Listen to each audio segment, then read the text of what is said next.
I'm doing a live tour and update of my layout, the Texas, Colorado, and Western, and taking your questions and comments on Ron's Trains and Things live right now. Hi, everybody. I'm Ron of Ron's Trains and Things. And if you'd like to see more model railroad tips, tools, and techniques, then as usual, be sure and subscribe down below and click that little bell icon so you can catch future videos. Y'all know I have to say that for people who watch this on the replay, right? Okay. Hey, I am glad to see you all this evening. It looks like we've got a good bunch in here already tonight, and I am excited about our show tonight. But before we get started, I want to do just a couple of house cleaning items. First of all, I want to introduce to you, not that they need any introduction, the newest additions to my mod squad. First, everybody's favorite fireman, the Italian stallion himself, Joe G. And then everybody's favorite regular guy, or is he really just a rivet counter in disguise? It's my railroad's Steve Brown. I almost messed that up, Steve. I can't even say it. So thank you, guys. And of course, our old friend Eric at IMRRO.com moderating this evening. Stephen from Midwest Model Railroad is normally in as one of my moderators, but is traveling this evening. So we'll miss him tonight. But Steve, hope you catch us on the replay. And I want to welcome all of you here. If you had seen the posts I had put up over the last day or so, either in the community section here on YouTube or on Facebook, you know that tonight I'm going to do a kind of a live layout tour and update of the progress on my layout, and kind of let you see what's going on. Now, some of you who have been longtime viewers have probably remember I did a video layout tour.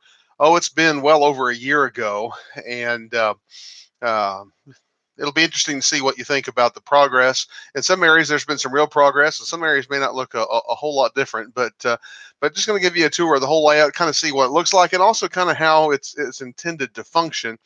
And we're going to see how that works tonight. Now, I'm going to tell you right up front, I've got some limitations. I was playing with this a little bit before the show, and one section of my layout, my camera, I just don't quite have enough cord to get as close to it as I'd like to, but I'm going to show it to you the very best that I can and let y'all kind of see how that works. So we're going to get started with that in just a minute.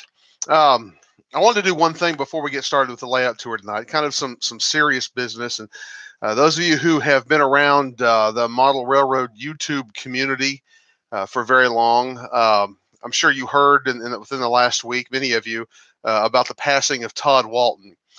Todd has been a part of the YouTube Model Railroad community for, well, a lot longer than I have, for a long time.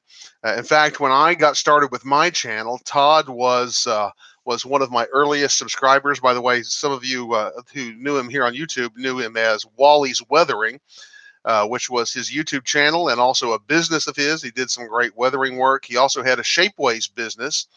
And in fact, back about a year ago, I did a video for him about his Shapeways business, and he had sent me some of his detail parts that he printed, 3D printed through Shapeways, and did some just fabulous design work there. When I first started my channel, Todd was one of my very first subscribers.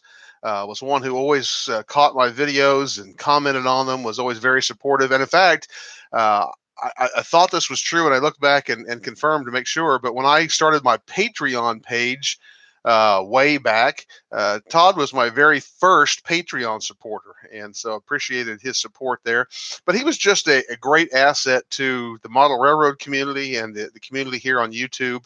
He was an encouragement to a lot of guys in their model railroading, and made some really good weathering videos, and just really contributed as an all-around great guy, and we're going to miss him a lot. Todd had some health problems, had some heart issues, and some other problems, and they just were more than he could overcome this time, and he passed away the first part of last week.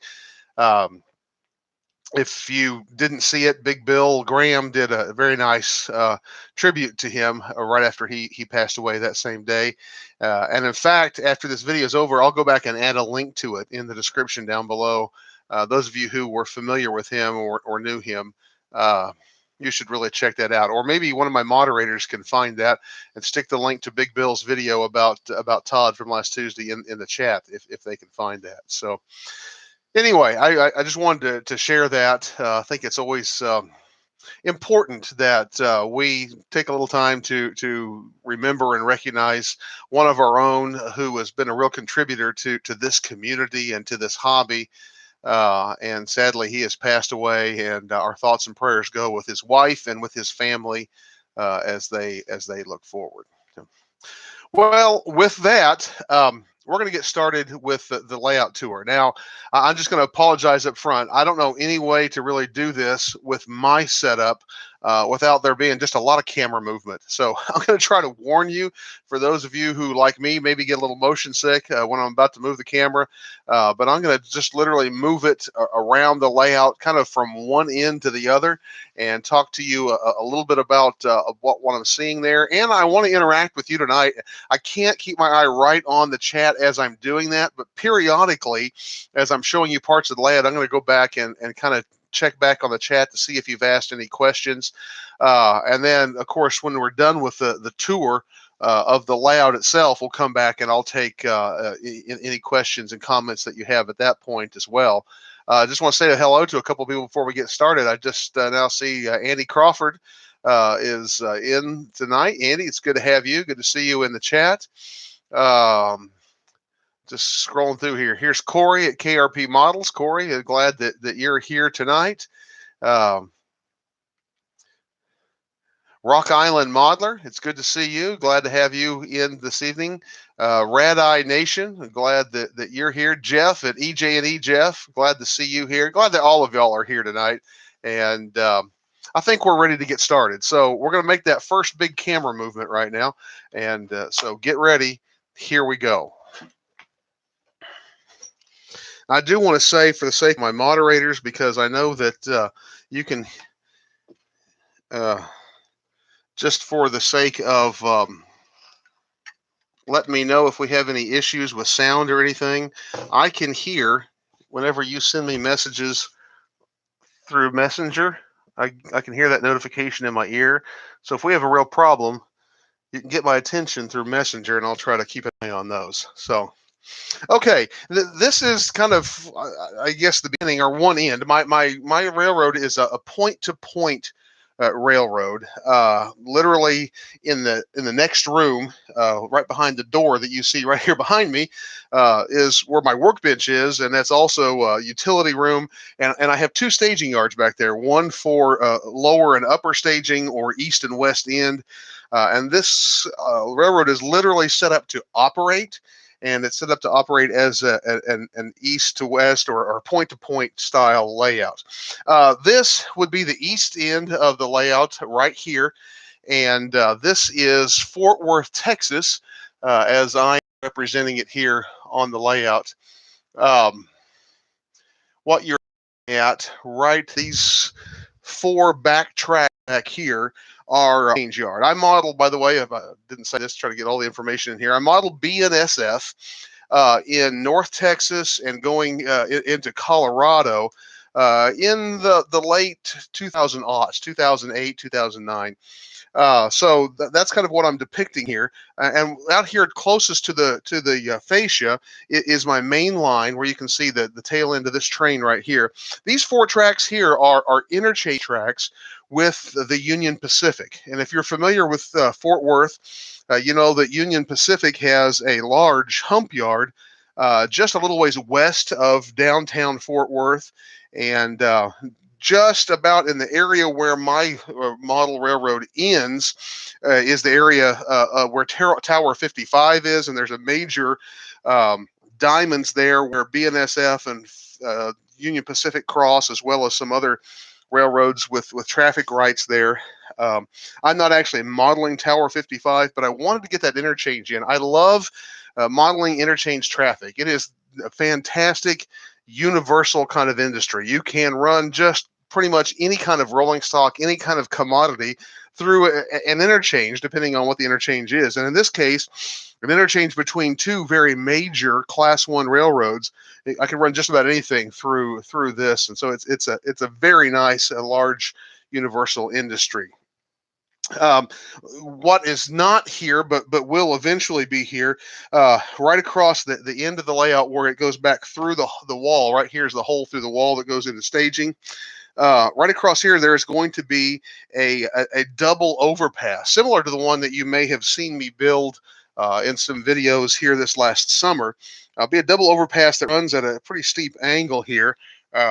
That will be I-30, which runs through downtown Fort Worth, and that will mask where all these tracks butt up to the fascia, and where the main line goes through the wall into the next room, and we're going to do some things with that to help better mask those, so that even at a low angle you won't you won't see that, or at least it won't stand out to you that that's where the fascia is and where the main line disappears. And so this area that you're seeing off behind the tracks here, raise the camera up just a little bit, you'll see some of the downtown buildings. And again, I've got a long way to go in modeling downtown Fort Worth, and I'm not trying to model it perfectly. I am trying to capture the essence of it. Some of the key structures and things that you would see. This mock-up that you see all the time here is a structure that I'm going to build. It's a kit bash structure, and that was originally at the old Hilton Hotel in downtown Fort Worth, and it has been kept up and still stands, and is very near the tracks, and is kind of very, very visible. And there's just a picture stuck back here, but ultimately I'm going to have an image on the backdrop of the convention center, the Tarrant County Convention Center, which is a big domed kind of a venue, which is also a key signature in downtown Fort Worth. Okay, sorry about the pause there. I'm just trying to check. I'm hearing some notifications from time to time, trying to make sure I know what's going on. Okay, I'm going to move the camera now, and we're going to spin it around, because this is the end of the layout, and we're going to move from this end in. So get ready for a big movement here as we turn the camera around. If I had different equipment, I'm sure there would be a much better way to do this, but I have what I have. So okay, here we go. As we come, I'm going to back that up just a little bit here. All right, here is, as we come out of this interchange that I just showed you, again, we're moving west here on the main, and where you see this train out here, that is my main line. And you see here where that interchange yard comes out onto the main line. You also see a couple of tracks that are just laying here. They're not actually connected yet. This track up here at the front is going to be the track that leads to my passenger station. And I had a very popular video several months back about how I came back and installed this curved turnout that is just out of the camera angle I'm seeing, but leads out to this. I had originally planned, there's a turnout right here that I had planned on making my passenger station back here, but then when I came to actually build it, I realized I didn't have nearly enough space to get track in there. I needed to be able to pull my passenger train in. So I got the opportunity to add an industry, which I'll tell you about in a moment, and then I added that turnout. We're going to put this track here, and you'll have the loading, the passenger platform right here along the fascia, and then the station would be the depot would be just off of the layout here, the Fort Worth depot. What that allowed me to add, and this is prototypical, this kind of boxed mock-up, and this is just something that I had on hand to set here. It's not any kind of a real mock-up, but this is going to be a plywood manufacturing company. There's actually a company in Fort Worth called Plywood Company of Fort Worth, and it doesn't sit quite this close to downtown. The orientation is very different, but it's something that I was kind of wanting to model anyway, so I'm putting it here. And that, of course, will receive logs that then are peeled for the plies of plywood, and will ship out center beam flat cars and also box cars loaded with plywood, veneer, all kinds of different building materials.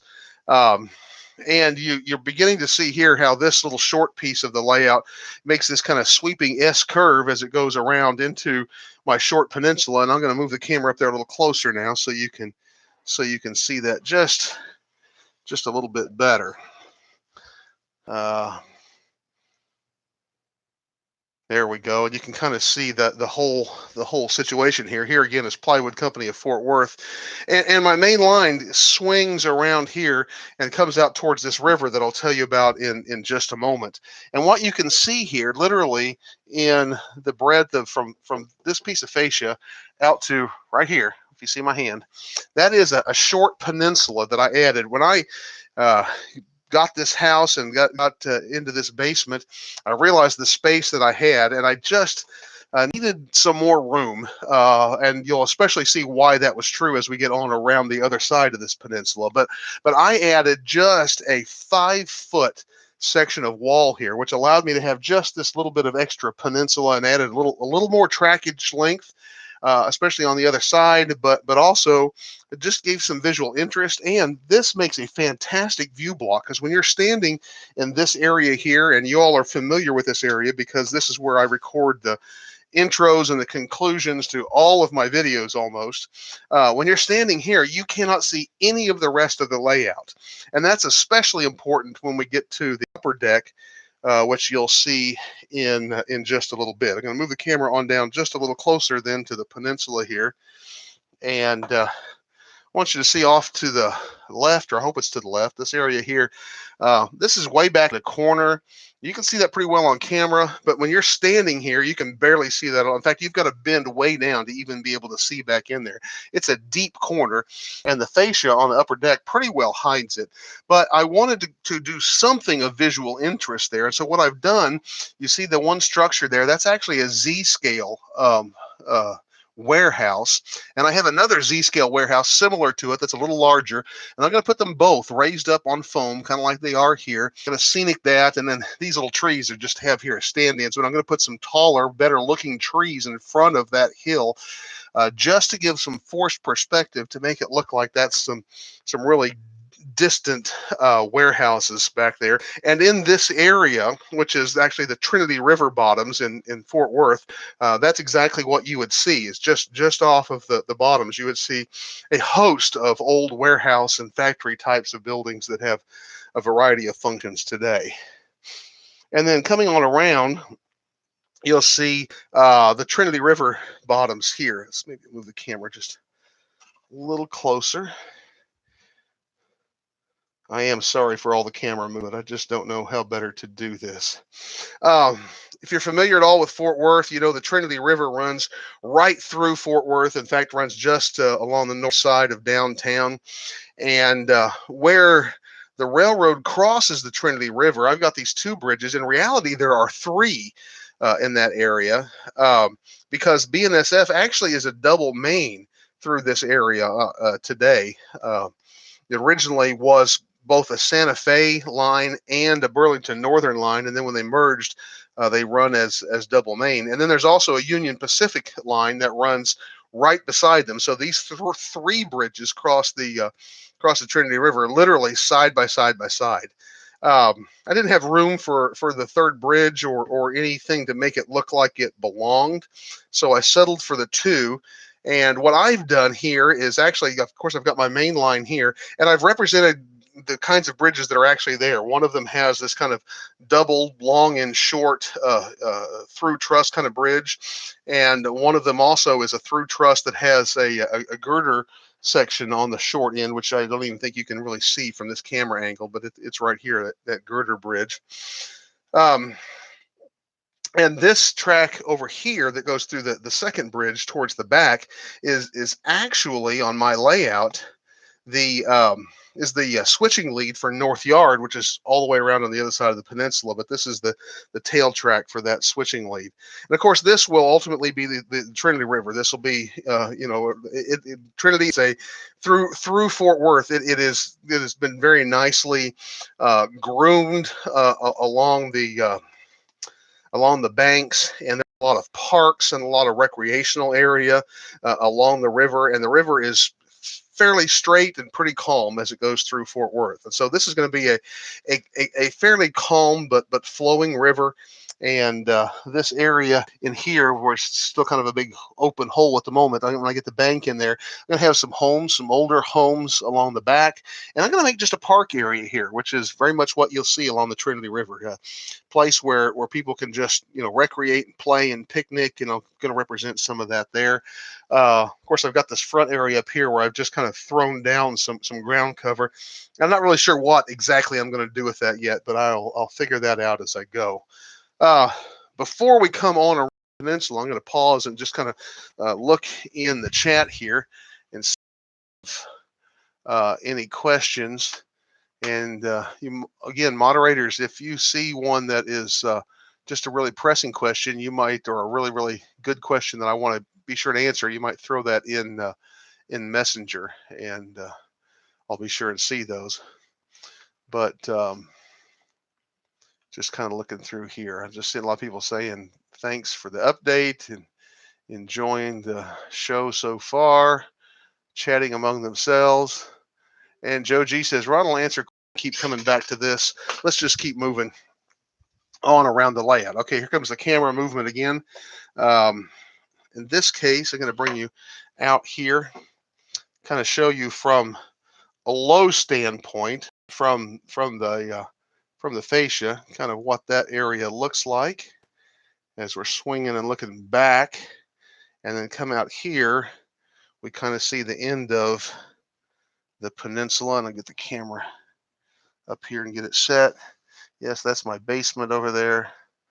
For those of you who don't know, my layout is not in a dedicated layout room. It actually shares space with my family's family room. So, off to back behind where we just were is a laundry room, and there's a bathroom. But over to this side, as we're going to the other side of the layout, is literally and all that kind of good stuff. So it shares that space with the family, and that has some real pluses. Okay, as we come around the peninsula, as you just saw, we come to this area here, and this is another interchange. This is Hodge Yard. And Hodge Yard is an interchange between BNSF and the Fort Worth and Western, which is a short line railroad that runs through North Texas, runs up to Grapevine and I believe Carrollton and Irving, if I'm not mistaken, if you're familiar with north of Dallas, and then on down a little ways into Central Texas. And it's become a pretty substantial short line railroad. And again, if you watch my videos, you saw me talk about how I custom painted, detailed this Fort Worth and Western locomotive just for this interchange yard, and it'll be a busy locomotive on this layout. This is a very small interchange yard. I'd like for it to be bigger. Someday I may actually make kind of an extension, a removable extension that I can put out here to allow that to be a little bit larger. But for right now, it's going to suffice as it is. And then this is the end of the peninsula. As we swing on around, we come into what I would call the heart of the layout itself, at least in my mind, and that is Fort Worth. Now I've got the camera turned way down here because I want you to see this track right here, which is closest to the fascia. Again, we're on the other side of the peninsula now. This is the main line. This over here is actually that same switching lead from North Yard that crossed that inner bridge on the other side. And the camera right now is sitting right on top of Hodge Yard, which you just saw, that interchange. And as I swing this up a little, you'll begin to see kind of the end of North Yard itself. Again, I've got the main ones right through here. On the very outside, right here, I have a passing siding, and I'll tell you some more about it in a moment. And then right here, the entrance into North Yard itself. And I'll show you more about its operation as we get a little closer. But I want to show you, some of the yard facilities here. And I decided pretty early in my modeling career that North Yard was something I wanted to model, and the workings of North Yard was important to me. So some of these models are some of my very first scratch built models. I still have them on the layout. I still like them. I think I could improve them. One of these days I may replace them, or I may just, you know, modify them and improve them a little bit. But this, of course, is the yard office and tower. And if you're familiar at all with North Yard, if you see pictures of it, you're going to see that it looks pretty much like this. This is actually selectively compressed. It's about a third longer than that in reality, but still a pretty good size structure. This is the RIP facility and mechanical shed and office off here to the end. And then, of course, you have fuel storage. We have our locomotive servicing track with sand and with fuel and water down here. And then these two tracks back here serve Atterbury grain. And I'm going to move the camera again a little bit here and give you a look at Atterbury grain. I can't even get the whole thing in the camera full height. There's the very top of the head house. Atterbury grain sits right at the southern end of North Yard, and it's a pretty large grain facility, and a number of scratch built, completely scratched, and it's a pretty close representation. I'm very, very pleased with how it came out. Every once in a while, I pull it out and add a detail or two to it, just to continue to try to improve it. But it's one of my proudest models. I am really, really pleased with the way that it came out. Moving on down the layout here, bring my camera in to talk a little bit about North Yard itself and kind of how it is set up to function. Let's get the camera down here. You're going to see prints that I showed you. This is where the entrance into North Yard comes off of the main, and into what I have right here are two arrival and departure tracks. And my arrival departure tracks are both double-ended. And the way my yard is designed, trains, inbound trains or outbound trains, can enter or depart these tracks without causing any kind of interference to the other operation of the yard. So the yard, switchers can keep working, because as you see, the yard ladder is right here. It comes out onto the yard lead at a switch just out of the camera range here, and so you see there's no interference between coming off of the main into these arrival departure tracks. Doesn't cause any interference with the switching. Both can go on at once. And then I'll tilt the camera back up just a little. I have classification tracks 1, 2, 3, 4, 5, and 6. And of those, 1 through 5 are just stub-ended classification tracks. On my previous layout, I built a version of North Yard, and I learned a lot of things that I needed to do differently.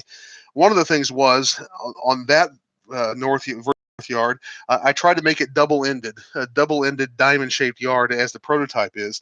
And what I found was I spent a lot of extra money on turnouts, and I used up a lot of space getting that second ladder, and I didn't really use it. I didn't need to switch both ends in the North Yard. I could do all the switching from one end, just have the double-ended arrival departure track, and it functioned just as well. So I gained some space by making 1 through 5 single-ended. 6 is double-ended onto the thoroughfare track back here, which just allows me a runaround if I need one, which is helpful when it comes to switching the industries along the back. I have mentioned in a video previously, and you may or may not have seen, one change that I'm going to make is I'm going to make a crossover between classification track 6 and the thoroughfare track right here, which is going to allow an easier access from classification 6 to the industries along the back without interfering with the switching lead, the yard lead. Not having that has caused a lot of problems when it comes to trying to get trains back into these industries along the back. Now, again, along the back, I showed you right here is my track that leads and splits off that goes to Atterbury grain.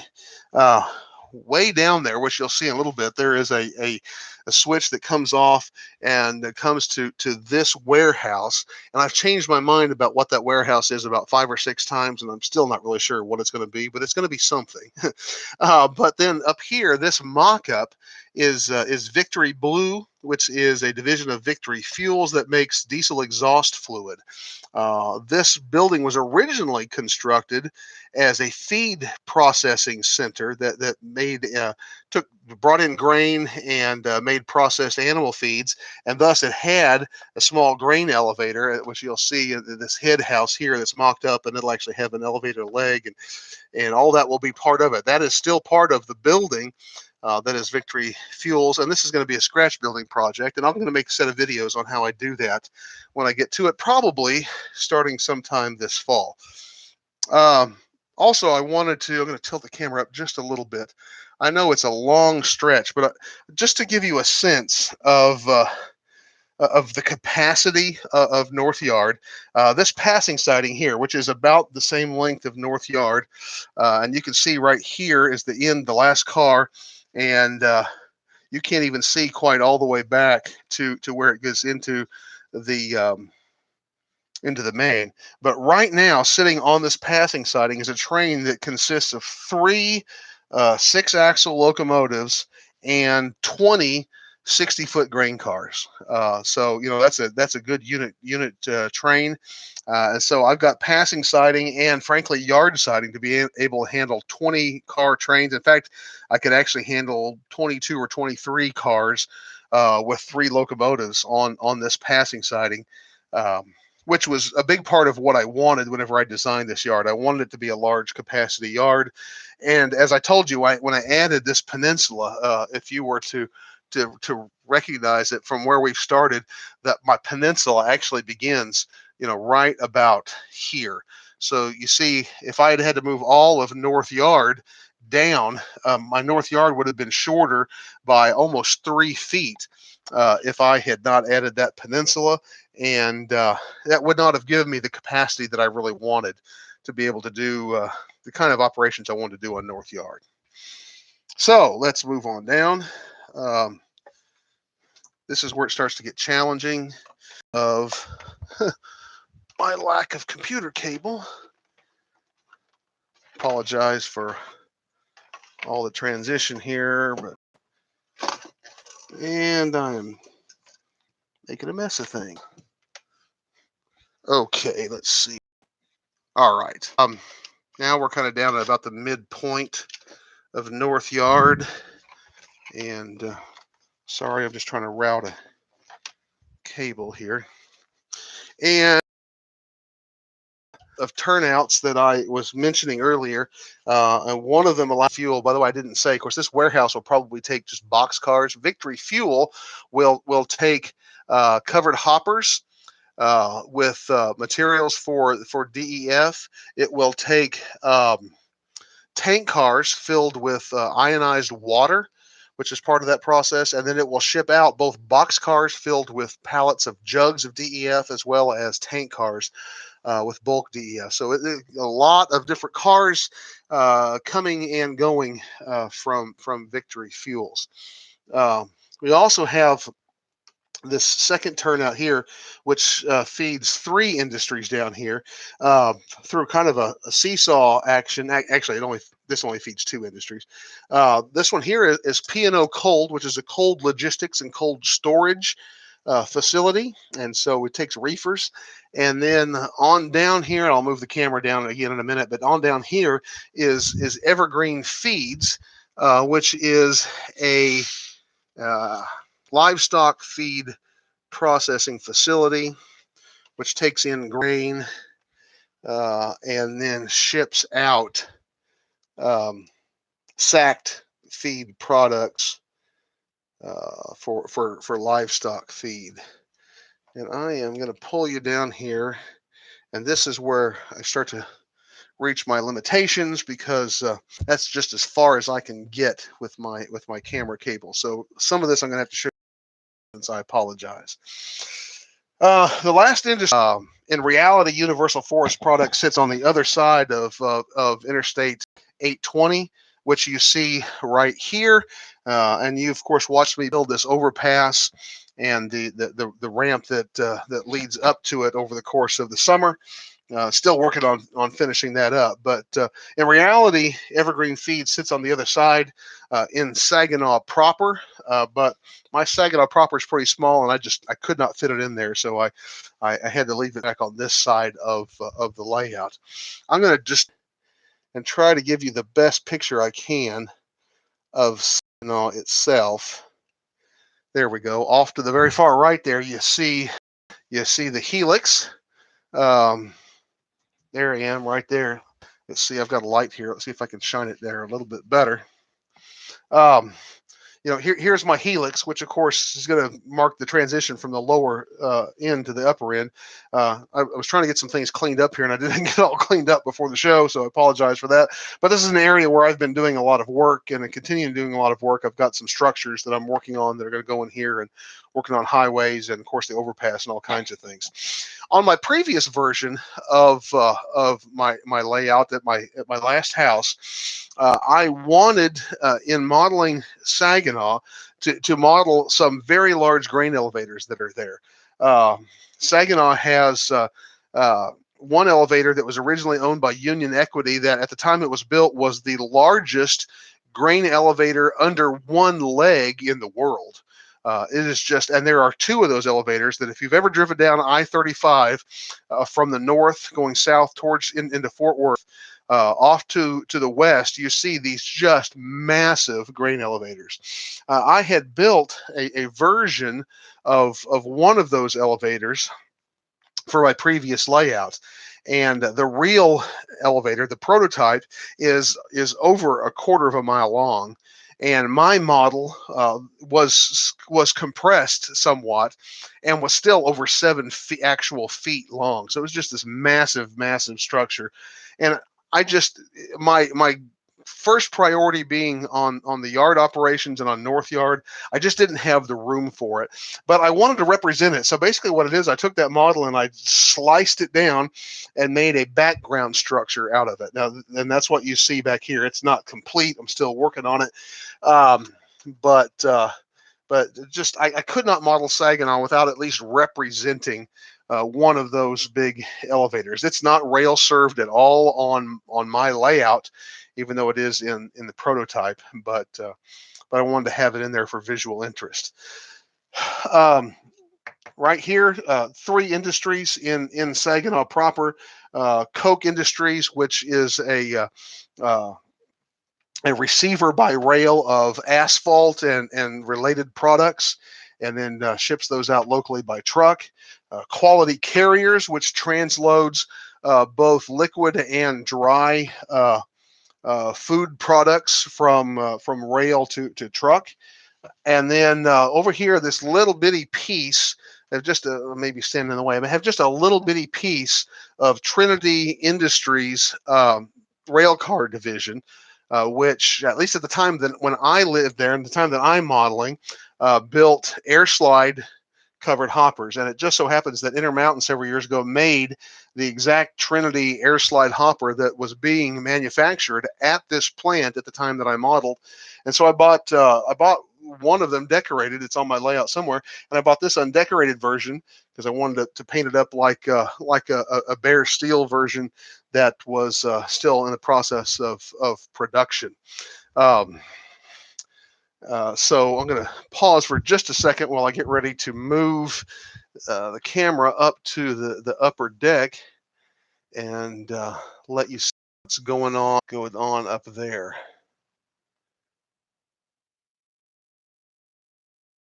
All right, just trying to make sure that things are still rolling here, and it looks like they are.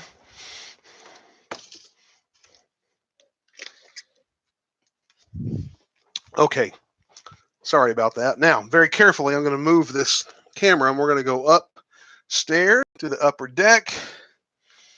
And let me kind of reroute some cable here. And let's see what you see. I'll turn the camera back over this way at first. And if I can get it, the helix, and where the railroad comes out of the helix, the first thing we come to is the little town of Bowie, Texas. And if you have followed my channel from the beginning, or if you've gone back and watched videos, you know the very first videos on my channel were Build Contest version 2. And in that contest, I made 3 videos about how I built Barron Brothers Farm and Garden, which is this little structure right here. And scratch built that after the prototype that is still rail served today. It only can receive 1 boxcar at a time, but it receives primarily pet and livestock feed from Purina by rail, by boxcar. Also rail served, and this again is prototypical, 1 boxcar at a time. Is a little business here known as Midwestern Mud, which this is just a regional storehouse for some products that are used in the oil drilling industry, viscosifiers and dispersants. And if you work in the oil industry, you knows what those mean. Probably far better than I do, because I really don't know. But that's that's what they receive here, 1 boxcar at a time by rail. And then I've got downtown Bowie here. Now, the one regret I have about how this layout is kind of laid out is the fact that I've got Bowie and Wichita Falls far, far too close in proximity. But I really was absolutely committed to having Bowie on my layout, and there was no other way for me to do that. So that's just one of the compromises I had to make. As we swing the camera on around, then we get to Wichita Falls. And let me show you what's going on here. Again, that's as close as I can get the camera because of cable restraints. But right here, of course, you see my little oil well back here. It actually operates, even though it's not running right at the moment. Right here is a mock-up. On my very, very first layout, I scratch built a baseball diamond, a Little League baseball park.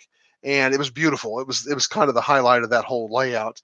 And I plan to recreate that here. I'm going to completely, you see here the fencing that I took off of the original layout, and I can do a lot better with other materials, and so I'm going to rebuild all of it, but going to use this same pattern and make a baseball field with an ongoing baseball game here, just for fun. And then getting into industries for Wichita Falls itself, here in the back is Wichita Tool and Die. This is a stand-in structure that I just happen to have. The actual building for Wichita Tool and Die is corrugated metal, and I'll be scratch building that sometime later. This structure really doesn't have any place yet. It may not even end up on the layout. It's here because this was the very first scratch built structure I ever built, and so it's just here. Yeah, but it's just sitting there for the moment. Over here, you see Dorchester Grain, which sets right off of Wichita Falls Yard. And again, if you're familiar with Wichita Falls, Dorchester Grain is configured different from this. It's actually not even quite this large. And you will recognize this structure, of course, as Walter's grain elevator kit that everybody has. I've modified it, multiple times, and modified it again for this layout. And even though Dorchester Grain looks differently, this is probably going to stay here. That's probably going to be my model of Dorchester Grain. We have right here a team track. There is still a team track in use in Wichita Falls, which I don't know what all may be shipped and received through that team track, but I do know that lumber is brought to this team track on center beam flat cars and then trucked out by a local lumber yard. So at the very least, I'll be doing some lumber through there. There'll be some other industrial structures in this area, and of course, going to represent mostly through photos and some flats downtown Wichita Falls. Of course, you may remember about a year ago a series of videos where I built the Kit Bash, the Holt Hotel, and that's a structure here in Wichita Falls. And then, of course, what you see here is the little Wichita Yard, which is just a small local switching yard. On my layout, the way Wichita Yard works is that basically there is a local train that runs out of North Yard that runs up to Wichita Falls Yard, It switches the couple of industries at Bowie on the way. It terminates here, and then it switches the local industries here in Wichita Falls Yard. And then its work is done. Then they're on the next operating day, a separate local runs out of Wichita Falls Yard back down to North Yard. Through trains do not stop to pick up or drop off any cars here at Wichita Falls. They all are run through the yard in North Yard. I don't know that that's completely prototypical for the time that I'm on, but it makes for pretty good modeling on my layout. So that's the way that I do it. The biggest industry in Wichita Falls is interchange. Again, another interchange universal industry, and that's the interchange with the Wichita, Tillman, and Jackson Railroad, which runs from Wichita Falls up into southern Oklahoma. And this track here leads into what's known as Katy Yard, because that originally was part of the Katy Railroad, and you'll see that in a minute. And then a final industry, this track right here runs back into Bell Processing, which is a scrap dealer and ships out gondolas of scrap. I'm going to back the camera up again here, just so you can kind of see the rest of Wichita Falls here. There, we'll put it down a little bit. Here you see the west end of Wichita Falls Yard as it comes back out onto the main junk cars and with some scrap in them.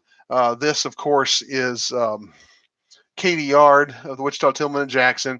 And I'm working on modifying an engine house to be part of this yard, as there is a small engine house there.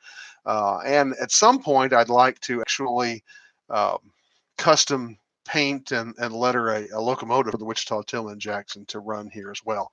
Now I'm going to take the camera and turn it around, so if you're prepared for another movement, so you can kind of see what's happening as we're moving the other direction on to the west from Wichita Falls. So I'm actually going to move back down here, and we're going to turn this thing around. No telling what you just saw there. That was probably a little scary. Let's get it turned here. Okay. Again, right here is where we're exiting from Wichita Falls Yard. And then you have this bridge that goes across the Wichita River, which is a small river that runs south through North Texas and through Wichita Falls. A small, shallow, muddy river. And so that's exactly what I'm going to model here. Kind of a muddy river, going to have a big kind of a sandbar and probably lots of trees growing right along the edge of it, scrubby trees and some fallen trees down in it. Again, just a small river. And then just up from the river, you'll recognize this scene over here as the one that I cut out and redid. This hill was, that was way too tall, and this little church scene, and I'm still working on it a little bit. I've decided to come back and make one more modification that I haven't done yet through here. Actually going to put a gravel road. I'm going to have a funeral happening. I got a lot of cars here, but I'm making a little gravel road there for those cars to be coming down. And again, selective compression. You probably may not be able to tell in this camera angle, but this is actually all Z-scale stuff. That church and these cars are Z-scale. And the idea is where the fascia is right here.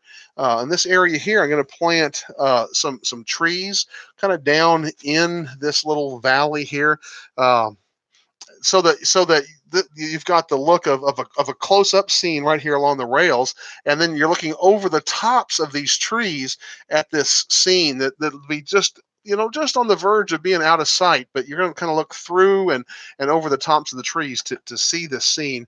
And I think it's going to make a really interesting, some interesting forced perspective. Then, of course, again, we're coming out of Texas, but we can move very quickly into a very hilly and mountainous area. You see this deep cut that runs through here in this first mountain of my mountain scene.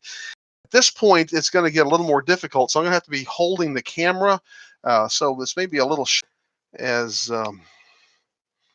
Got to get past a light that I have here. So we're going to go over that. I'm sorry. Okay. And all right, there's our church scene coming up here to these early mountains. And that's, of course, that deep cut. And then as we come out of that cut, we come across a bridge here, and they got a highway scene. This shed actually goes somewhere else. This is a highway scene, and if you look back in there, you can see it goes back into a tunnel that goes into the mountains. And from the aisle, I'm 6'2", and I can just kind of barely see that, so it won't be really well seen. But for those who can see it when they do look back there, that'll make it interesting. I'm going to step back a little bit here so you can kind of see this whole scene. This is not a part of the layout that you see very often. There's that church scene. One of the issue I have here is the fact that I've got this plenum that runs right here, and it's real low. It's very hard to light that. I've kind of got a little clamp lamp helping me light it right now, but lighting is an issue there. And then across this valley, and then we come up to the summit portion of my layout around, and I've got a name. I'm thinking about having a contest to help me name this mountain. Right now, I'm just calling it Big Rock because, well, it's just a big rock. And I'm just going to kind of move slowly around it. There's no way to set my camera down here. And again, there's a lot of scenery work that still needs to be done here in this area. I know I've got a light over there. It's probably kind of washing some of this out. Back up a little bit too. Again, part of this also, just because of the way it sits in the room, the lighting is not as ideal as I would like. And I'm still working on solutions to some of that. All right, and there's some more of my basement that you can see. I'm trying to get around here without tripping and falling over cords, and I'm staying out of my own shadow. All right, back up here so you can kind of see. There's a sense of what that looks like from the end. This will just all be rock here. There'll be trees that come right up to it on both sides. So you'll see some trees, up here above both sides, but this will all be rock. And of course, there'll be some growth in there. And then as you come on around, now we get back to the other side of this little short peninsula and to some familiar territory here. Just a second. Gotta kind of bring my computer along here. Again, you're familiar with this because it's kind of in the background of my a lot of my intros and such. This is all going to have tree cover, all going to be pine forest everywhere except for where you see the rocks. Now back over here is where we just came from. That's the peninsula and big rock that needs a name. This will all be tree covered. I'm actually going to add, I've decided, I was inspired by a trip to Colorado. I'm going to come in here and add just a little piece of foam like this. And of course, I'll paint that. And most of that will be hidden, but I'm going to leave just enough in there to put a Z-scale car on and make a mountain road. I did a lot of traveling last year when we went to Colorado on some of those mountain passes, and kind of inspired me to model one of them. Of course, here's my big steel trestle. This here is a river. I'm actually going to have a scene of some people camping back here. That campfire that I made is designed for this spot here. I'll have some canoers on the river. This river, of course, snakes back through the scenery. Worked very hard to try to get that sense of this river, little river snaking through a big rocky canyon. And then back here, right there where my finger is, that area is going to be a big waterfall. Right there we go, right there. Big waterfall from right here straight down behind this hill, and then of course it'll create this this river running here. As we come back around to this side, you can see then that this track goes in through a tunnel here into under another pretty large hill, and familiar territory over here where it comes out of the tunnel. Up on the hill up here, you see I've got a little Z-scale cabin. It's far enough over the hill you can't even see the bottom of the cabin. And I don't know if you can see him there, but I'm going to get you in really close. I'm going to do my best. Let's get in close. Can you see him? Yep, that's right. That's a Sasquatch. That's my Bigfoot. Um, got him up there sneaking up to that cabin to see if he can't steal some fish or something. Um, and then, of course, here I got this coal train coming out that's behind these trees here.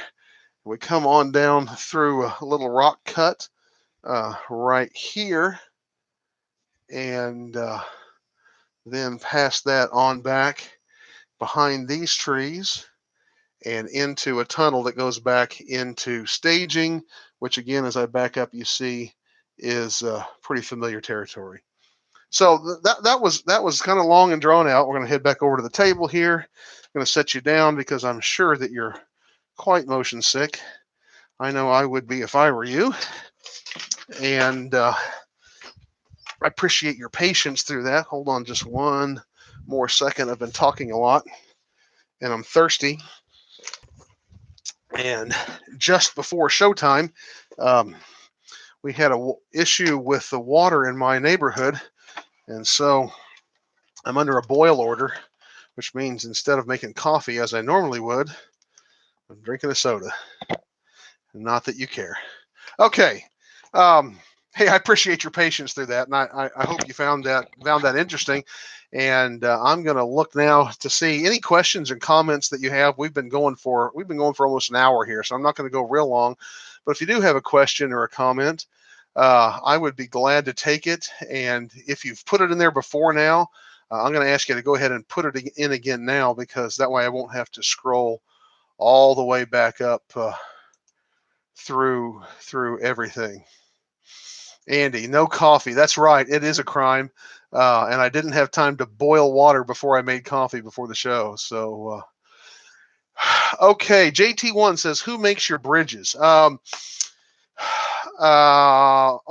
The one bridge that you saw first, which is right here, this big hefty one, that is actually scratch built. The one next to it, that here, the kind of the more delicate one, that one right there.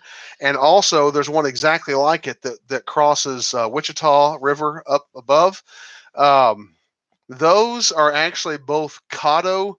They were Unitrack bridges, and I just removed all the Unitrack hardware and kind of modified them to make that part look better. But those are nice scale bridges, and so that's what those are. And hey, we have a super chat, and I don't have my bell. My wife took my bell to a football game the other night because our kids played. So I'm just gonna bang on the table and vibrate the camera a little bit and say thank you, Steve Brown. It's my railroad for that super chat. I appreciate that. Let's see, those two bridges, and then like the girder bridges. I think the girder bridges were both, I believe, Atlas kits. Is that all the bridges? I think that's all the bridges I have on the layout. So that's who made the bridges that you saw here. Andy Dorsch, good to see you. What's the bench work construction? I may have missed that. Well, you didn't miss it because I didn't talk about it. But my bench work for this layout is how would I describe it? The upper deck is all a shelf type. It's all on shelf brackets, and then it's basically I've got, it is plywood or cookie cutter, but it's basically all just connected to shelf brackets, and I've got some little whatever I'm trying to say, just some flat 1x on top of those shelf brackets, and everything is kind of screwed and connected to that. The lower level is kind of a shelf in a way. It's actually an open grid style that is cantilevered from the wall so that it's connected to the wall, and then there are some angled braces that go from the front down to the foot of the wall. There are no legs out along the front of the lower deck, which was important to me. So short answer is open grid on the bottom and shelf style up on the top. Let's see here. Eric says, please don't scroll back up. Okay. That almost scares me a little bit. Looking for any other questions. Do you have any videos on building your Helix? Asks Roland Lawrence. I don't have, but I've been asked several times to do that, and I am going to make that video. The problem is with the Helix already built, I'll have to kind of go replicate how I did that to show you how I did it. But I'm going to do that because it's a thing. When I built this Helix, I had never built one, and it was a variety of videos and articles that helped me to build mine, and so I want to be able to help other people with that too. So I am going to do that video. I'm not sure exactly when, but I will. And Roy Smith, I'll dedicate it to you because I know how much you hate helices, I think is how you should say that. But anyway, let's see. Take a few more here. Thanks for the tour. Thank you. Do I have a G scale layout outside? Boy, I wish, Mike Thomas, I wish I did. I've actually got a great place for it. I've got like 2.5 acres here. What I the funds to buy the G scale stuff. But so no, I don't, but I would sure like to have. Let's see. Asheville Train Man, I'm happy to see you. Andy Crawford. While on your bridges, did you put metal U shape or metal U channel in as some do, or just plastic? I'm probably just going to do plastic, except the one going over the aisle. No, mine are all just plastic. They're short spans, and again, of course, being an N scale, Andy, as you know, I just didn't need to hold up that much weight. They are all solidly supported on the ends, but the only one that spans any real distance is that steel trestle up there, and even with it, the trestle legs are close enough together that it's plenty sturdy for holding up everything that needs to an N scale. Let's see. Why not call it Big Rock? That's a simple name. Well, that's kind of what I've been calling it. I'd really like to come up with something that sounds better, but until I do, I'll call it Big Rock. Again, that might be a good. I started to say contest. That might even be an interesting just a little contest, maybe for a 2-year anniversary or something. I'm going to think about that. Midwest Model Railroad. Stephen made it in. Glad to see you. It says the Cotto bridges are a great price. Yeah, I bought mine a long time ago, and I can't remember what I paid for them, but they were really reasonable, and they look really, really good. Honestly, and of course I repainted all mine. In fact, one of mine I think was bright red when I got it, and I painted it more of a steel color and rusted it up. Corey at KRP Models, what's the bottom layout height and how did you lay the track so straight? Layout height, my bottom deck is 36 inches and my upper deck is 60 inches, approximately. There's some variation there because there is some grade to it, but that's the average, which means the bottom deck is really too short. The upper deck for me at 6'2" is really ideal, but my wife, she can't even see the upper deck. She's 5 feet tall. It's as tall as the top of her head. So, and then let's see, what was the other? Oh, how did I lay my track so straight? Simply, whenever I lay a tangent track, if I really want it to be straight, I get a metal steel straight edge. I use an aluminum yardstick. That's what I'm trying to say. And I literally, whenever I put down my caulking and I put my track in it and I get it where I want it to be, and then I literally just lay that straight edge up against one of the rails, push it right against it all the way down the length of it, makes it absolutely perfectly straight if you want perfectly straight tangent track. Let's see, Kevin Knight, looking forward to the replay. Be sure and watch that. Hope you'll enjoy it. I'm going to try not to make this too long here. I know we're a little over time already, but we're going to just take a few more. What are you using for lighting under your fascia? Okay, Andy Crawford, close your ears. No, I'm saying that because I know a lot of guys are really going to LED lighting, and Andy and some other guys, we've had conversation about LEDs, and I'm still not sold on LEDs. That's just me. My lighting on both decks is actually T12 fluorescent fixtures, and they're set pretty much end to end all the way around the layout, with the exception of where that plenum is on the upper deck where I can't get one in.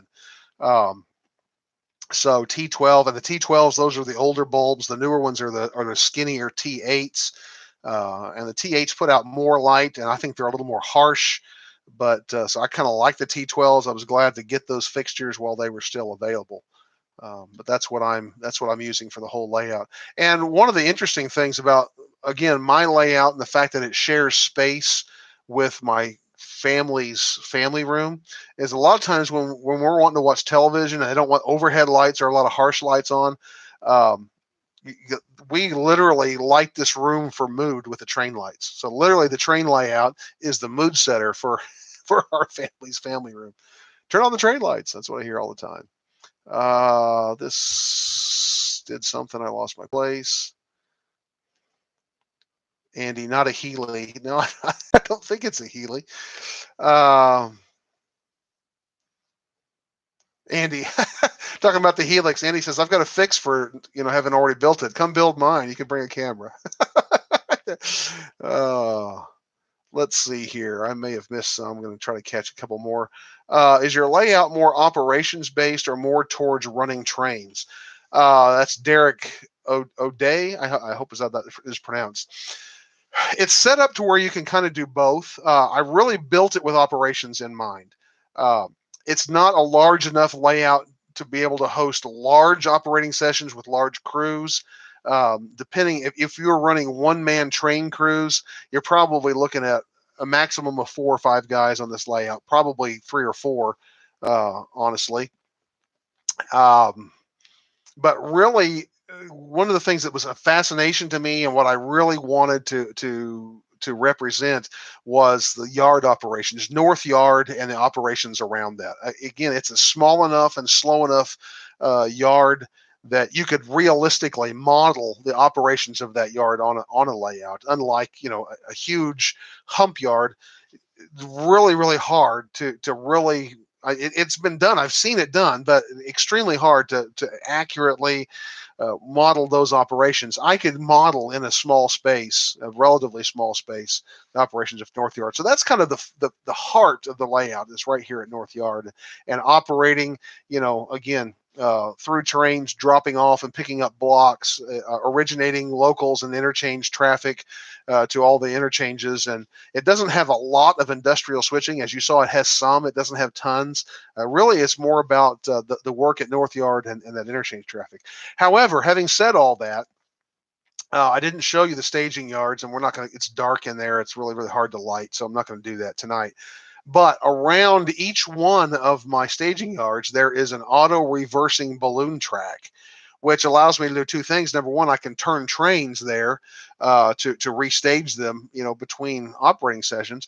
But it also allows for continuous running, basically like a folded dog bone. In that all you got to do is stand, have somebody there to throw the switch after it goes into the loop, and it can come right back out on the main. So continuous running is possible, literally from end to end, with just somebody throwing one switch at each end as it goes. Hey, here's Roy. He says, "Thanks, Ron. I appreciate the dedication, Roy. Anytime. I knew you'd appreciate that. I know how you love the Helix." What do you power your layout with, Robert Wendell? My layout is powered with MRC's Prodigy Advanced Squared Wireless. And the system that I have, you almost can't really get exactly. You probably what you get today from MRC is better. I bought the original MRC Prodigy when it came out. Not the Prodigy. The Prodigy Advance. The Prodigy was a mess, but the Prodigy Advance was MRC's first real, fairly high-end DCC system, and I bought it shortly after it came out. Not long after that, they came out with a wireless upgrade, and at about the same time, they came out with the advanced squared technology. So I wanted wireless operations, and so I got the wireless upgrade. With the wireless upgrade, it had a little bit of communication problems, so I sent my base back in, and they upgraded the software in my base to advanced squared software. I think there's actually been one software upgrade since then. So it's kind of gone through that process, but that's what it's running. It's an advanced squared wireless from MRC. And honestly, on an N-scale layout, and I have right now probably a couple dozen N-scale locomotives. I don't honestly, I don't turn any of my tracks off at this point. So all of my locomotives are literally sitting idle and running all the time whenever the layout is on. And I have never once really had a power drain problem. I run good solid bus wires, 12 gauge bus from one end to the other. And I've had very, very good luck with the Prodigy Advanced Squared system. I'm not saying that there aren't other great systems out there. I think NCE is making an incredible system. Digitrax, of course, has been huge forever and is really, really good quality as well. But that's just what I'm running. Let's see. How big is your layout? It's hard for me to give you dimensions in square footage because of the way it's shaped. But talking about in terms of main line, the entire main line, including the helix, is right at 200 feet of mainline run in the visible part of the layout. Then it runs, a little ways back through the laundry room into staging. But the visible part of the layout, 200 feet. A good part of that is in the helix, but that's the answer. All right, it's been almost an hour and 15 minutes. I'm going to take just a couple more, and then we're going to wrap this up because I don't want to keep you all night. And hey, I'm just now scrolling down and seeing that I had another super chat from Hastings BNSF N-Scale Modeler. Thank you very much for that. I appreciate that greatly. I wish I had my bell. Ding-a-ling-a-ling-a-ling-a-ling. And he says, thanks for the great how-tos. I've learned a lot. Well, I appreciate that, and I'll do my best to keep them coming. And it looks like I've got some people starting to drop out, which probably is a good indication. Andy Crawford said Mike Deverell did a great video on lighting options back on that lighting conversation. We did an interview with Greg from Mount Alberts, yes, on lighting theory. And lighting is a bit of a complicated set of compromises. There's no doubt about that. And honestly, I'm no lighting expert. I kind of know what feels pleasing to my eye. Which doesn't mean that that's the same thing that'll be pleasing to somebody else's. And there are a lot of guys out there that know a lot more about that stuff than I do.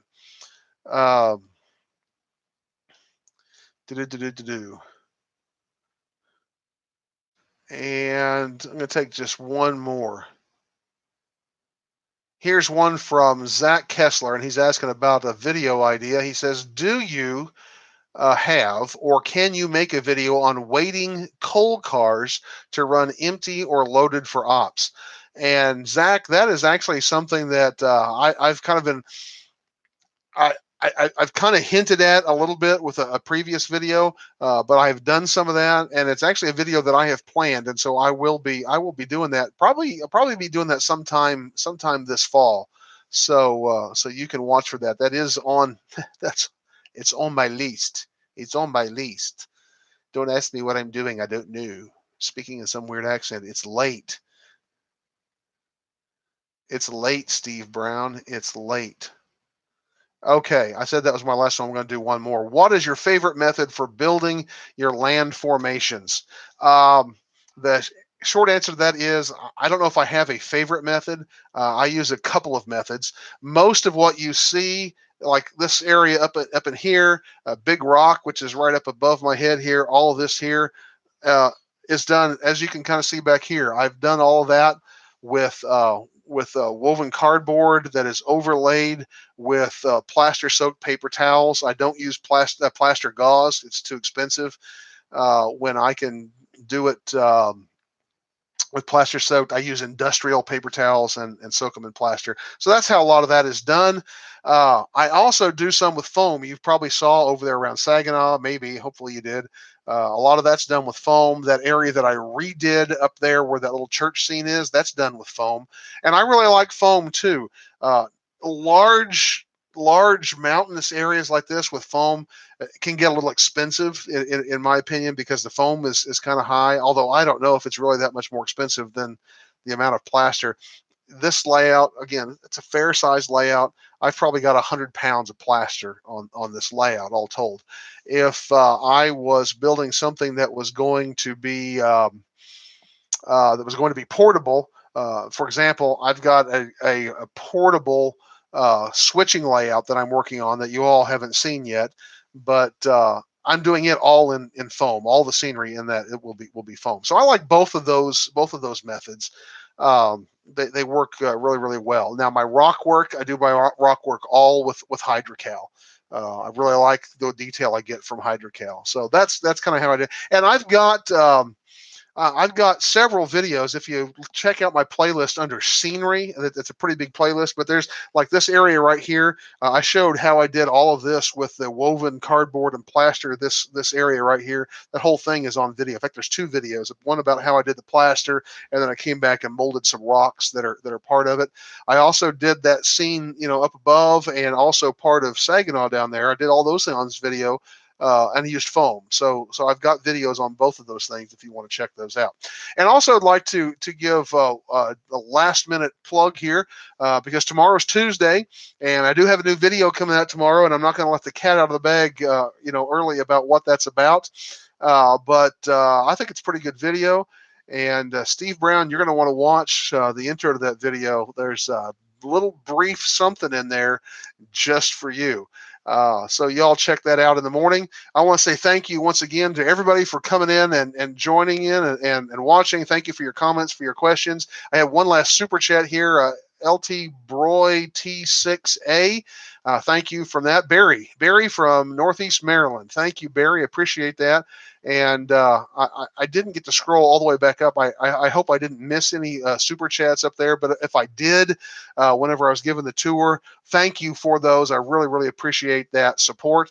And finally, I also want to say thank you again to my mod squad for keeping everybody under control. The question is, did you all keep the mod squad under control? Because they're a pretty rowdy bunch. But hey, I appreciate you guys a great deal. If y'all have a minute, be sure and check out the description down below the video. I've actually got an Amazon pick of the week down there. And of course, if you're not connected with me on Facebook or other social media, there's links where you can do that as well.